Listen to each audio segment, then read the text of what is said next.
Alrighty guys, we're back for Selesnya Survivors, and this is a Duskmourn standard brew, and I'm Redcat. Let's briefly go over the deck, then hop right into some ranked. We got all 4 Reluctant Role Models. This is a 2-mana, 2/2 human survivor. It's rocking Survival at the beginning of your second main phase. If Reluctant Role Model is tapped, put a flying, lifelink, or +1/+1 counter on it. Nice.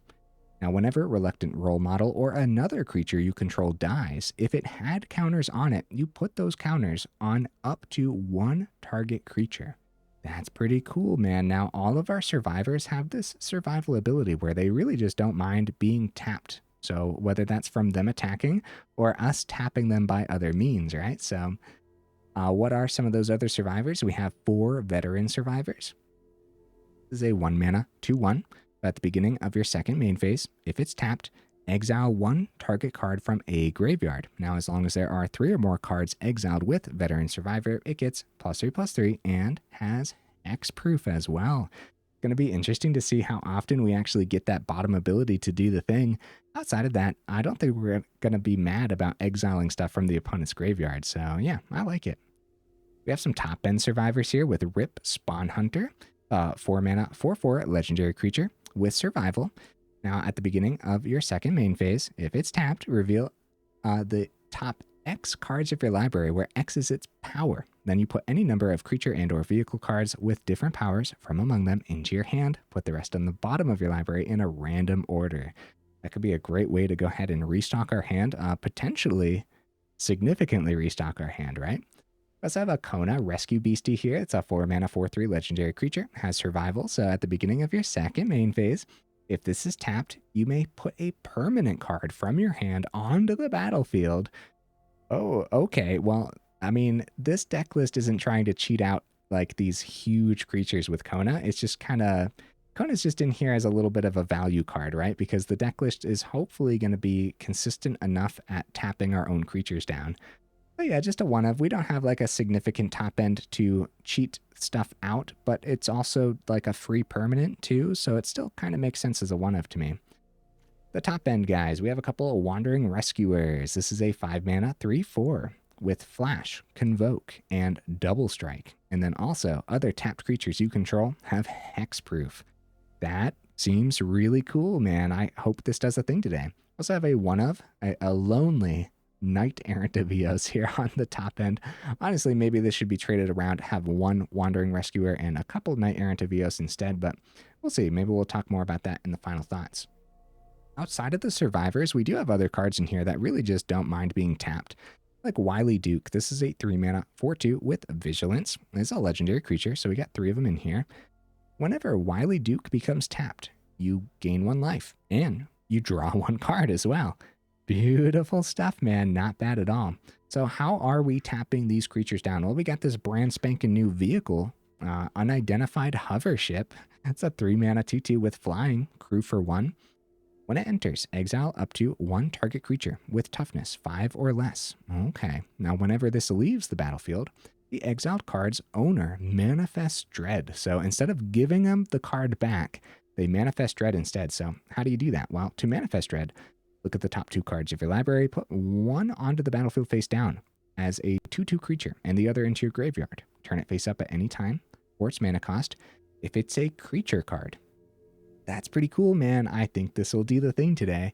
Other ways to tap down those important creatures, we got all 4 Ornery Tumblewagg. Since we got a little bit of a counter theme in here with the Reluctant Role Model, this should do the thing. The saddle is 2 on the Tumblewagg.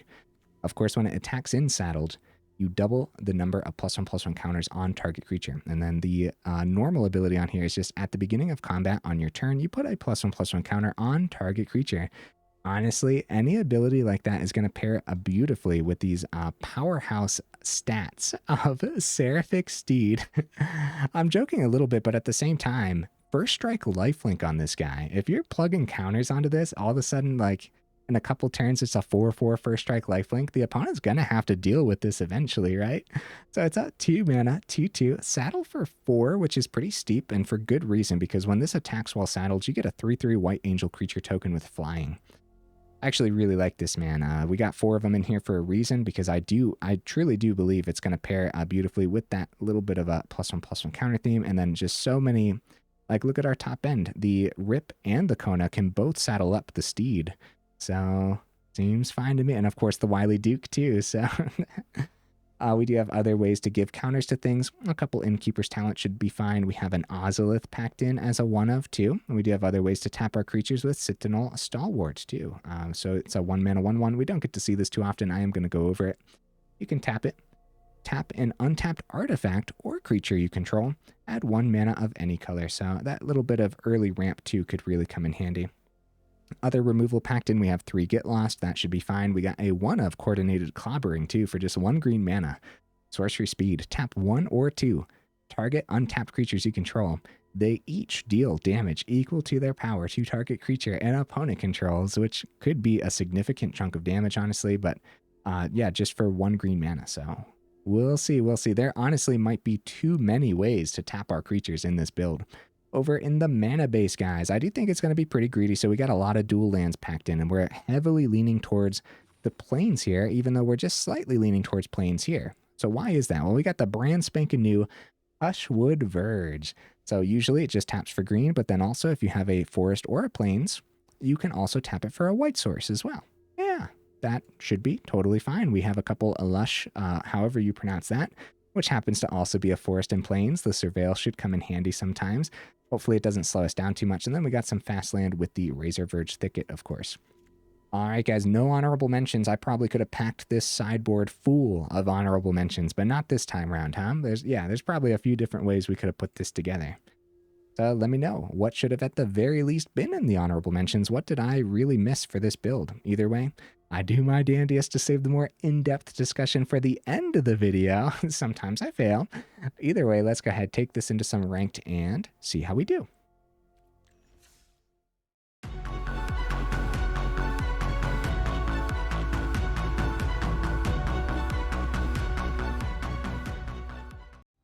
Right into that first game, guys. What am I expecting from the build? I don't know. Well, I do know a little bit. I think it's going to be janky, but at the same time, did you guys see those synergies? No, I think it's going to be janky, but we'll see. We'll see. We go first. I guess I'll keep this. The Lush Port something. Holding us up a little bit, but I don't mind doing that early surveil. Innkeeper's Talent number 2. I don't know what I'm looking for, but I don't know if I want a second Innkeeper's Talent right now. Based on this hand. I think that's fine. Send that. Fabled Passage. We got some options. Oh, with the second Lush being drawn, there's only 2 in here. We might as well get the Stalwart down. Let's see what's on top. Let's get the tapped land out of the way. Keep the role model for sure, because I really want to see that do a thing today.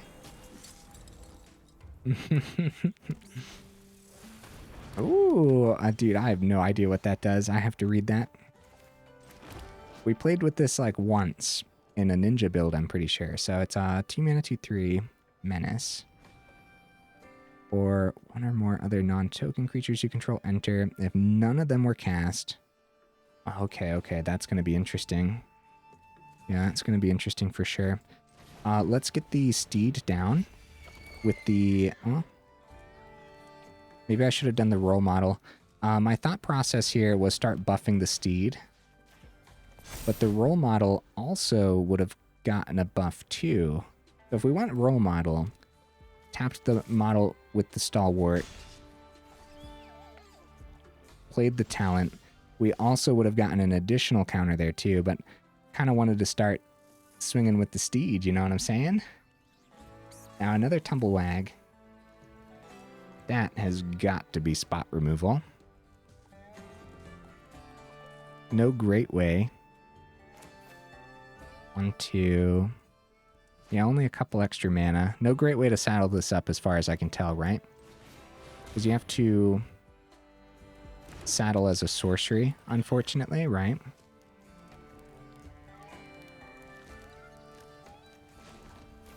Let's do that. Let's do this. Tap the Tumblewagg. And if they want to pop the Steed, they want to do it now before the Ward 1. But I guess they could also just pay the Ward 1 when it comes time. So a couple counters. We're going to buff wide because I'm pretty sure there's going to be spot removal over there. So putting ward onto everything seems pretty good. All right. I'm happy about that. This is a crazy board state. We go Manifest Dread. Oh. I completely overlooked that. That is really cool, opponent. Okay. Yeah, Manifesting Dread. That's technically no mana was spent to cast it. Huh. Growing Dread. Enters Manifest Dread. Dude, we're in trouble. They're restocking their hand beautifully here. With this Infiltrator, we got to get this Hovership down. Honestly, probably could have done that already, but at instant speed, they would have been on the stack. They would have drawn once. Splash Portal. It's a Long River Lurker, guys. How cool's the opponent's deck list, man? That's awesome. All right. Well, luckily, Ward 1 on everything. Our creatures might be okay for the turn. We really want to start saddling up the Steed next turn, so probably going to focus on that with the Stalwart and the Role Model, but we do want to also consider... Oh. The Lurker ability also let them blink the other Growing Dread, which let them manifest more Dread and drew another card. They drew so many cards that they have to discard, and it's an Atraxa. I feel like we should be scared. Holy cow. Oh, this is a good draw. I'd love to... I don't know. Well, what would I love to do? What do I want to do here? Like, restocking off the rip could be really cool. Second Tumblewagg could be fine. The problem that I'm seeing... Yeah, we're going to really struggle to get through. I'm going to get the Role Model down. We're going to focus on some Angels here, I think. And I hope that's okay. It's too bad this is a little bit too expensive for now. Yeah, we want to go Angels. I was going to say, it's too bad we can't saddle up both of these. All right.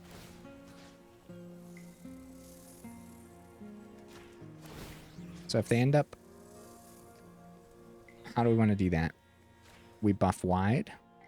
If they end up double blocking either of these, it's probably okay. We get to trade the counters over onto the Role Model. We can always grab like Flying on Role Model or something too. So a double block, we get rid of the... They go on the Tumblewagg, actually. Oh, that does make sense because of our first strike on the other one. Right.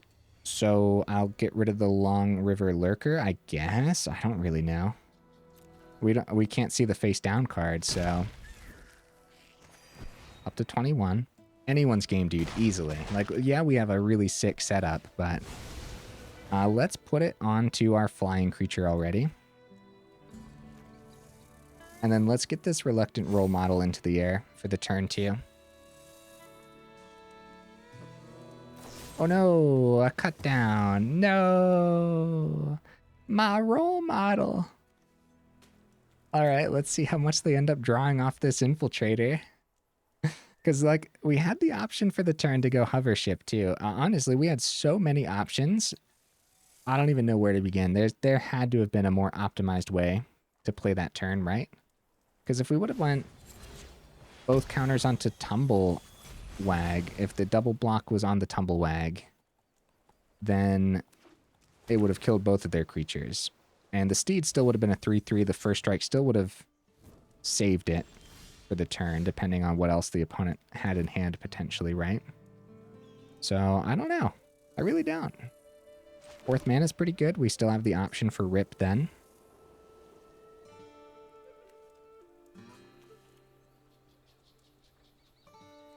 That's much better than anything else in hand, right? Unless I want to saddle with the Angel, but I want the Angel to get through. So getting ripped down, saddling with that is pretty darn good, I would say. And I guess we'll go on to the Steed.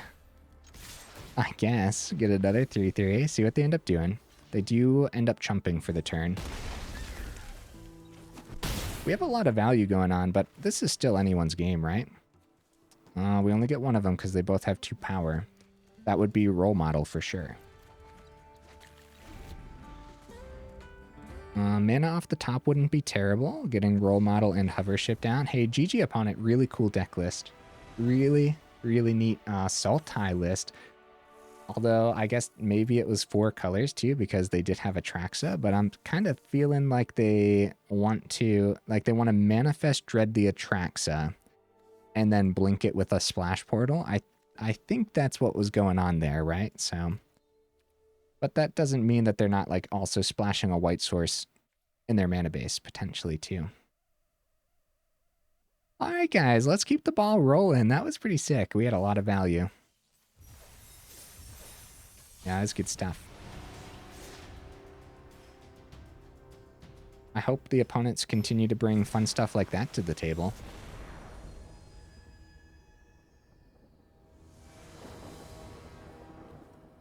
All right, we keep this.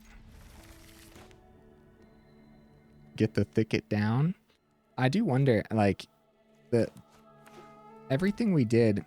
Oh, crap, Leyline of Resonance. Everything we did in that last game, it felt pretty good, but I still wonder if there was actually a more optimized way to do things, too. Okay, Mountain. Cacophony Scamp. I think there's no question about it. We get lost the Scamp before they kill us. Now, on to the stack of everything. Do we go get lost? I think we can successfully do that. Right? Go for the swing. I'm keeping Get Lost for the stack. And I hope that's okay. I'll try to think of if there's anything in mono red that actually gets around the instant speed removal here.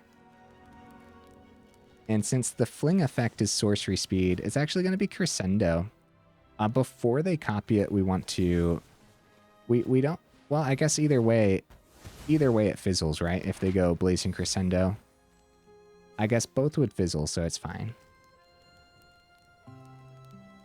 They have an option, Face or Stalwart. Stalwart it is.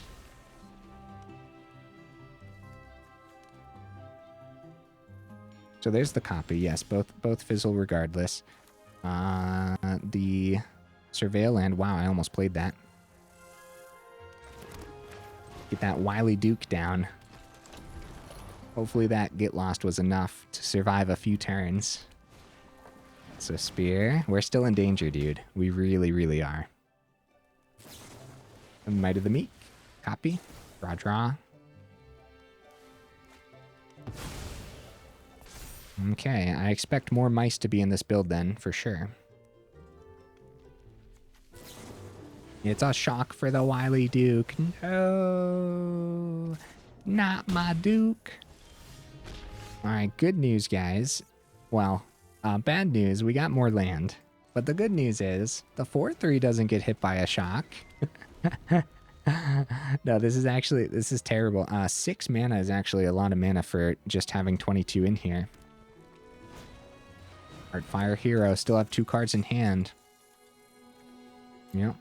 At any point, we could be in serious trouble. They start with a map token. It's a land. They still get the counter because of the top Valiant ability. Okay. It's a land. That's kind of good news for us. But at some point, they're not going to miss. All right, Tumblewagg. Wow. If we had... I mean, I guess we'll start with the Surveil, see what's on top.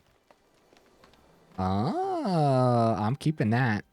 The Steed is really good. So the question here is, do we want to, if we go Tumblewagg, do we want to tap the Beastie just to play a permanent card from our hand. In this case, it would just be a forest. No, I don't believe that's worth it. So, do we want to get the Beastie above? I guess I'll target Tumblewagg. Oh, it doesn't look like it's a shock. Okay. I don't think we can successfully do anything else except for pass it back and keep our blockers. Until this Steed comes down, right? We have to be very cautious. I really do believe at any point they could just explode through. Turn inside out onto the Heartfire hero. Doesn't give it trample. They go both onto the hero. Must be getting ready to throw it then.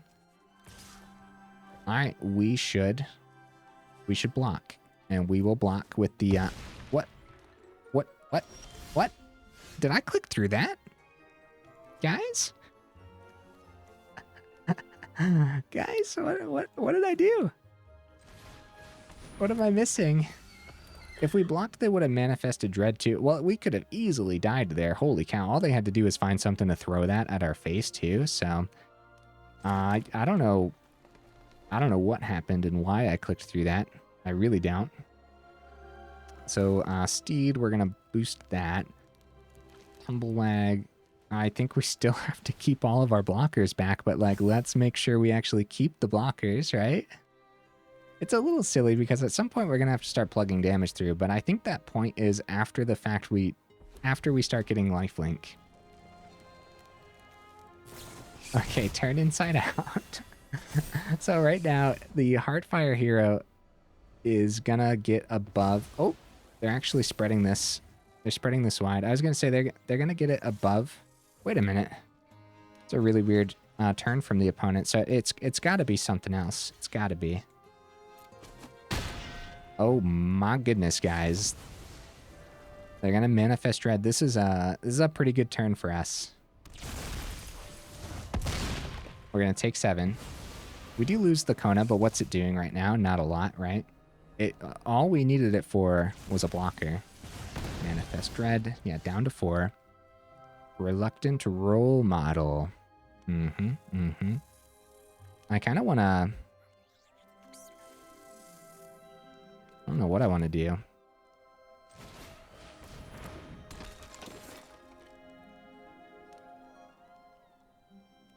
I guess getting a 3/3. If we like completely tap down here, is that okay? Is that all right? Might as well risk it because I don't even know what's going on in this game, so worth the risk. It doesn't look like they had a lightning strike. We have a 3/3. We're going back up to 8 again. At any point, we could die, and for some reason, we didn't die yet. So I'll take it. Let's go lifelink counter. All right, we're going to try to double the amount of counters on the Steed, too. Wow, they're really flooding over there, too. All right, drawing 2 on the Might of the Meek. Yeah, this might be the turn, guys. This might be the turn. Trample on these 2. I didn't, like, have to risk this swing for the 3/3. We could have just buffed the Steed, swung without saddling. We could have still had some chump blockers back.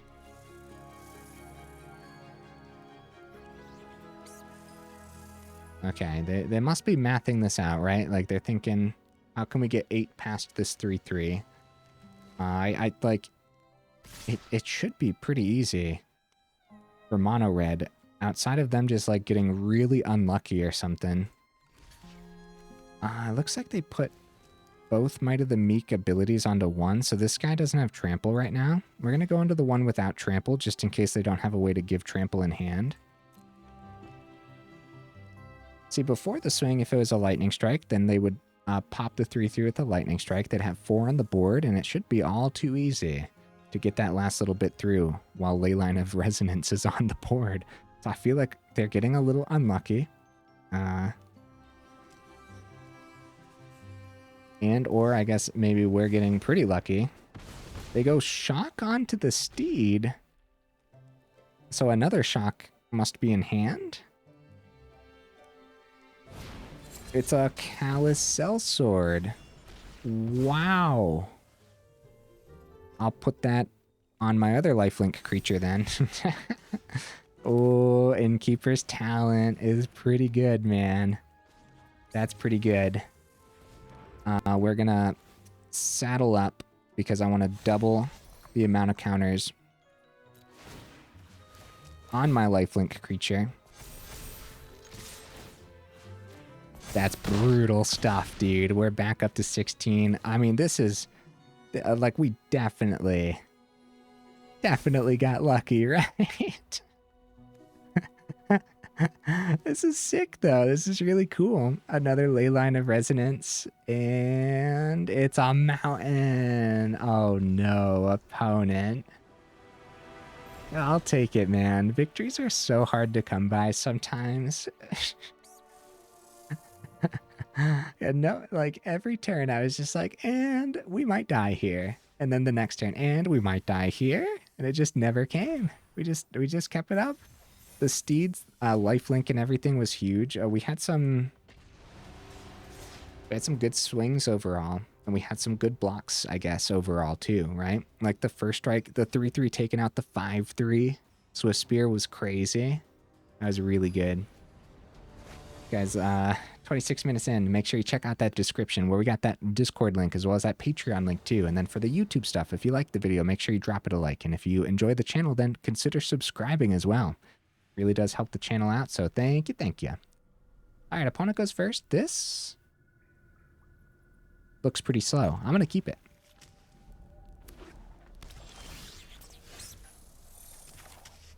Okay, we'll get the planes down. Hopefully we see the third on time. All right, role model, do you stick? That's the question. No, I'll go Steed instead. Well, yeah, Steed is fine. Let's go Steed because we might have an option. No, never mind. It doesn't really matter which one we try. It just depends which one do we want to get onto the board for the turn. I guess at that point, since we have double role model, then one of those. Wylie Duke. So if we had Wylie Duke in hand, it makes sense to try the Steed, because if Steed lands and we see a mana off the top, then Wylie Duke comes down. But based on our hand, it really didn't matter. Let's see if role model number 1 lands. Yeah, a lot of our top end in our hand, not seeing the third, could be pretty bad. All right, role model lands, but does it survive the turn is the question. The deuce, it does survive the turn. Unfortunately, it survives untapped. We can't start boosting it just yet. All right, another role model. Let's see about that swing here. All right, nice.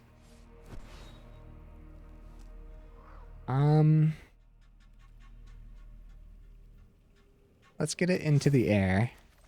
Let's go role model number 2. It lands. Union of the Third Path. Oh, buddy, they are not concerned at all about our role models. Passing it back. Steed. Okay. It was probably Steed for the turn over the role model. Either way, let's get this swing. Maybe. If we can land the Steed and see mana off the top, then we might be able to pull back into this. But against Zor's control, we are going very, very slow. I want to bring this guy into the air, and I want to start getting a +1/+1 count. Oh! Mistakes have been made. That's okay. We'll go counters. Maybe that'll actually work out better for some extra damage. We'll go Steed. At this point, guys, there's no point in playing around a board wipe because we are so behind anyways that if we play around the board wipe and they wipe 2 of our creatures instead of 3, there's still a chance that we don't see mana off the top anyways. So like there's the Steed. Nice.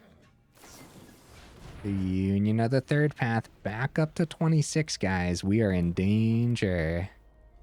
Come on, miss the Sunfall. Miss the Sunfall. Come on. It's a clue. Oh, Oh no, it might be a temporary lockdown. No! Okay, well, let's see what we see. We do find the third, guys. All right. I'm just gonna, Man, the Knight-Errant of Eos was getting ready too. That's brutal. All right, let's go Tumblewagg, because at least Tumblewagg has the saddle too. And then we have a chance of going Wylie Duke, saddling next turn, swinging with the Tumblewagg, doubling its counters, drawing off the Duke, right? There's crazy synergies in here. But yeah, maybe if we can start getting more of this top end down, and we do have ways to remove lockdown too. Get lost as a 3 of in here. So we're not out of this, but this might be a sticky match.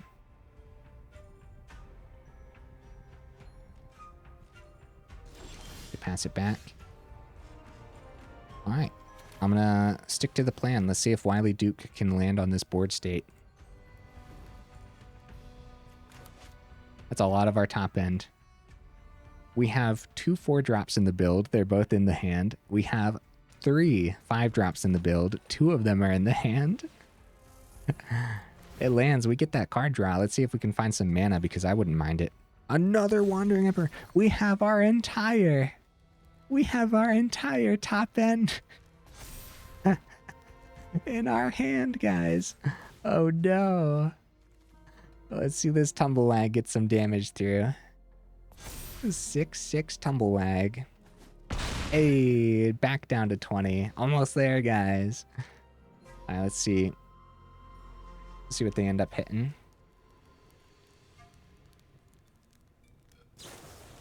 It's a deduce. It's a union of the third path. Oh no. Oh dear. What could we see, guys? Outside of mana? Sunfall. That's brutal, man. Oh, it's not even mana. How far are we in the video? 32 minutes? Guys, I hope no one's upset with me about this, because we usually don't concede. Usually we stick it out. But with all this, no 4th mana, there's no way that we're going to be able to pull this back. Even if we find a Get Lost for the lockdown, they just play like Sunfall number 2 or something, right? Let's drop them the GGs, and I think that's acceptable. Yeah, I don't know if there's going to be a way through, and I really want to get one more game in with this deck list, because I think it can perform much better than that, and I honestly believe that we can end on a high note. So let's see it, guys. Yeah, Azorius Control still looking pretty good. You guys can definitely see why I'm opting for the 3 cut downs, making sure we can hit those enchantments too. No, not cut downs. Wow, Get Lost. That was weird. Opponent goes first. Yeah,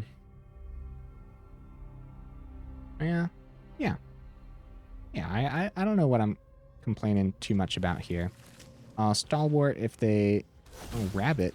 Warren Guard, okay. Mana is not something we need right now. That would have been great last game. Huh? So we definitely don't want to see too much mana. However, a 2-drop would be pretty good. Best Caller. No blocks. Come on, 2-drop. It's a land. Crap. All right, Stalwart number 2. A 4-drop would be good. No, that's not how that works. Well, actually, yeah, I guess a 4-drop. We do have ramp if both Stalwarts stick around. Might just go right into Wylie Duke and draw more. Wylie Duke, if we see a 1-drop, then that'd be pretty good. I guess a 1-drop or a 4-drop would be pretty good. Or removal at this point, too. Let's just go no blocks. We're going to be in danger either way here. A 2-drop. All right. How do I want to do this? What? Wait, why did I want a 2-drop? What exactly was I doing here? Wait, why did I want a 2-drop? I have confused myself. Officially confused myself. So Wylie Duke for 3. We can tap it. We'll have 1. Up to 13, another draw. We could still draw a 1 mana card. Reluctant Role Model. We play that. We have the 1, the 1. I'm not sure why I wanted a 2-drop. I'm a little bit confused. Let's go Wylie Duke for the turn. And maybe we'll keep them as blockers instead of like risking it and trying to see like a 1-drop off the top or something, right? So let's just see what happens. I think we're going to have to do a lot of chump blocking in this turn.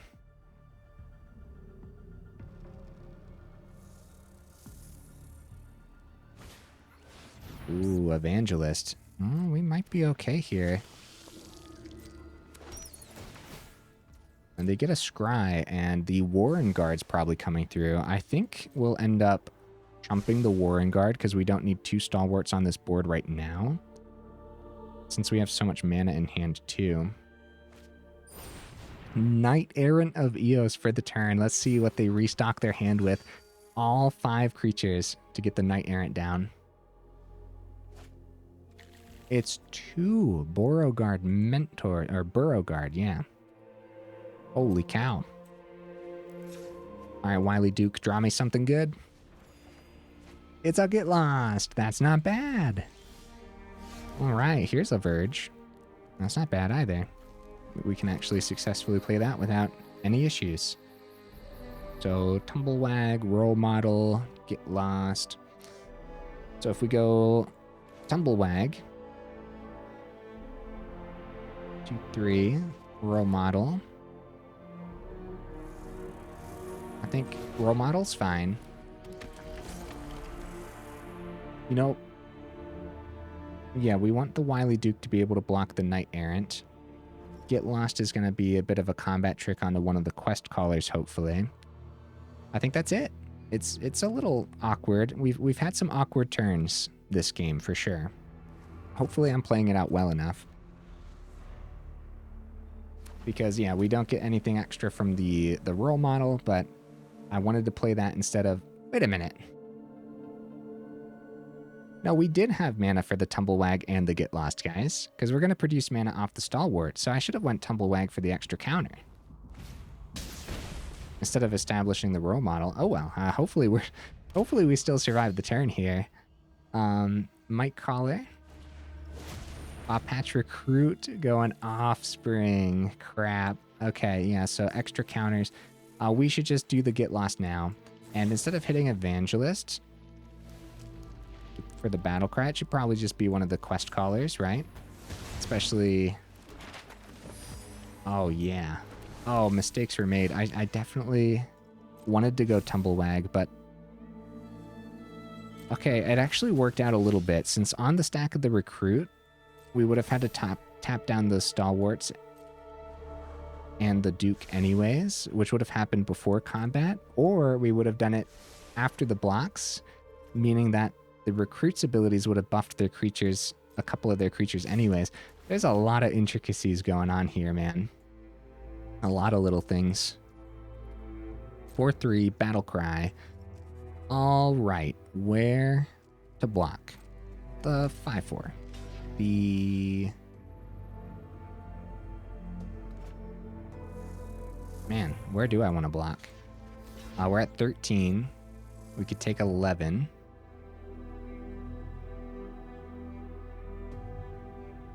If we keep these guys back, is that even worth it? They get another bat in the air. Sure, we'll give it a shot. And we'll tap this and you. Gain 1 up to 14. It's a Stalwart. They get a bat. Tricky situation, man. I'll tell you what. And the bat lets them scry too. They keep 1 on top. That should be scary enough, huh? Ozolith is actually pretty sick here. So at that point, we can go into the Tumblewagg, go into the Ozolith, and no worries there at all, right? And then I guess we're dead next turn anyways. So we might as well tap down the role model, get the Stalwart, and then we'll boost the role model. And then we'll go lifelink. Which is actually still pretty sick. We still got a lot of really cool synergies here. Bunnies being way too aggressive for what we were able to do this game, though, for sure. Drop the GGs, let them have their fun swing. Was there anything better we could have done early on to potentially help out? I'm not really sure, honestly. And we can chump the biggest thing, which is a 4-3 because this has trample. Yeah, good game opponent. Bunnies still looking pretty darn good, man. Every time I go up against bunnies, I say the same thing. It's still looking really good. All right, guys. 40 minutes in. Let's go over this deck list again. I got a lot to say. So Selesnya versus Selesnya here. As far as we can tell, if you like Selesnya, bunnies is probably still the path you want to take. But boy, this one was cool, huh? I have a lot to say. Things like didn't really, like, especially in that last game too, it just wasn't like curving up properly. And can we blame that on this curve here? Probably not. It might have just come down to how we were drawing. Unidentified Hovership would have really come in handy today. Maybe we want 4 of these. Maybe we could drop an Ozolith. Guys, when you got these artifacts too, like if this isn't a creature, for example, Ozolith is never going to be a creature in this build, right? But if like the Hovership is still just a vehicle, you didn't crew it up, you can still tap it for the Stalwart for a little bit of extra mana. Maybe I was relying too heavily on the Stalwart in that last game and kind of like overthinking it a little bit. Speaking of heavily relying on something, Seraphic Steed was terrific today. Awesome stuff. Love plugging counters onto this guy. The Tumblewagg. I still like the 4 of, but we could consider 3 of them maybe. I don't know what we want to go up if we do drop the 3rd. Honestly, I feel like the deck list performed well enough to keep it as is for the day. A couple things too. I could also see dropping one of these Lush lands and just keeping it at 21 potentially, since we do have that ramp on the Stalwart. If you do drop a Lush land, look, another thing too, with these Convoke cards on the top end, the deck list really struggled actually going wide successfully for the most part, right? So actually convoking these down is actually a lot harder than you would think. And the Kona, I still like the 1 of Kona. I still do.